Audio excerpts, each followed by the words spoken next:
जंगल के पार उफ़क़ पर सूरज पूरी आबोताब के साथ चमक रहा था और सूरज की शुआएं दरख्तों की ओट से झांकते हुए जंगल की नाहमवार जमीन पर बमुश्किल पहुंच रही थीं। गोया जंगल की जिंदगी में हर सवा जाला फैल चुका था और तमाम चरिंद पर नग भी अपनी अपनी निगाहों में मीठी और मासूम सी अंगड़ाई लेकर बेदार हो चुके थे। वो सब अपनी सुरीली और खूबसूरत आवाज में खुदाए वाहिद की हम वसनाक में मसरूफ थे।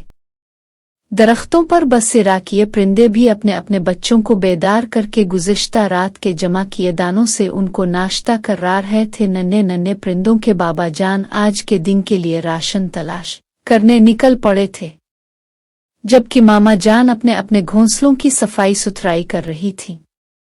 जारी है, इन्हीं दरख्तों में से एक पर चिड़िया भी अपने दो नन्हे नन्हे बच्चों के साथ रह रही थीं। बच्चों के अब्बा यानी चिड़े मियाँ अपने दीगर साथियों के साथ दाना दुनका की तलाश में निकल पड़े थे। मामूल के मुताबिक चिड़िया बी ने अपने बच्चों को नहला धुलाया और दीगर कामकाज से फारिग रहकर अब वो पड़ोस के दरख्त पर बीफाख्ता के बच्चों की तबीयत दरियाफ्त करने गई हुई थी।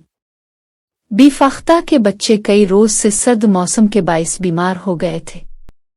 जाते जाते चिड़िया भी अपने बच्चों को कह कर गई थीं कि देखो शरारतें ना करना वरना शैतान के चिले कौवे आकर तुम्हें कच्चा खा जाएंगे। उधर चिड़िया भी के जाते ही बच्चों पर कोआहे का खौफ तारी था, मगर ये डर उनकी शरारती और बेचैन तबीयत पर ज्यादा देर हावी ना रह सका और दोनों बच्चों ने खेल कूद शुरू कर दिया। खेल ये था कि वो बैक वक्त घोंसले से अलिफाड़ून भरते और जमीन पर आकर एक तिनका उठाकर वापस घोंसले में ले जाते। जो पहले वापस आता वो जीत जाता। 2 मर्तबा तिनके अलिफाते कर लाने के बाद तीसरी मर्तबा मुकाबला के लिए दोनों ने अपने पर तोले और जमीन पर आने लगे। अभी वो जमीन से कुछ फासले पर ही थे कि किसी चीज ने उन्हें गिरा और दोनों एक मजबूत शिकंजे में फंस गए। नन्हे बच्चों के हवास बहाल हुए तो देखा कि दोनों किसी इंसानी काफिले के हाथों जकड़ लिए गए हैं। इन्होंने सोचा कि ये शिकारी हमें पकड़ कर ले जाएंगे। बस ये जानना था कि इन्होंने बचाव के लिए चीख विपकार शुरू कर दी। अलिफादेर चिड़ियाबी को जब चीख विपकार सुनाई दी तो परेशान हो गईं कि अल्लाह खैर करे, कहीं ये मेरे बच्चे तो नहीं रो रहे। जब इन्होंने अपने दरख्त के करीब आकर ये मंजर देखा कि उनके बच्चे इंसानी शिकार बनने जा रहे हैं तो उनसे रहा न गया। हुलिया से ये इंसान तो बहुत अच्छे मालूम होते थे, मगर चिड़ियाबी की समझ में नहीं आ रहा था कि आखिर इन्होंने उनके बच्चों को क्यों पकड़ लिया है। अपनी जान खतरे में डालकर वो उनके सरों पर मंडलाने लगे और साथ साथ अपने अल्लाह ताला से दुआ करने लगे कि अल्लाह ताला मेरे बच्चों को उन नेक बख्तों से नजात दिल उदय तो बेकसूर हैं। अभी चिड़िया भी अपने अल्लाह ताला से दुआ मांग ही रही थीं कि देखा कि एक और शख्स इस इंसानी काफिला के साथ हमले।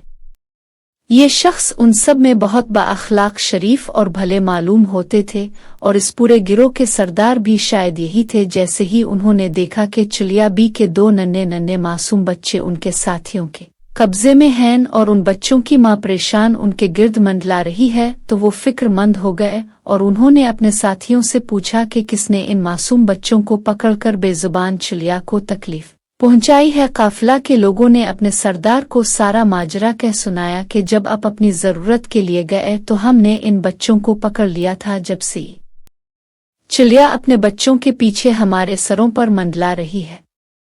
काफिला के सरदार ने अपने साथियों को हुक्म दिया कि फौरन उन मासूम बच्चों को छोड़ दिया जाए। चुनांचे साथियों ने फौरन हुक्म की तामील की और यूं चिड़ियाबी ने उनके सरदार को तशक्कुर आमेज नजरों से देखा और खुशी खुशी अपने बच्चों को लेकर अपने घोंसले की जानिब अलिफाड़ गईं।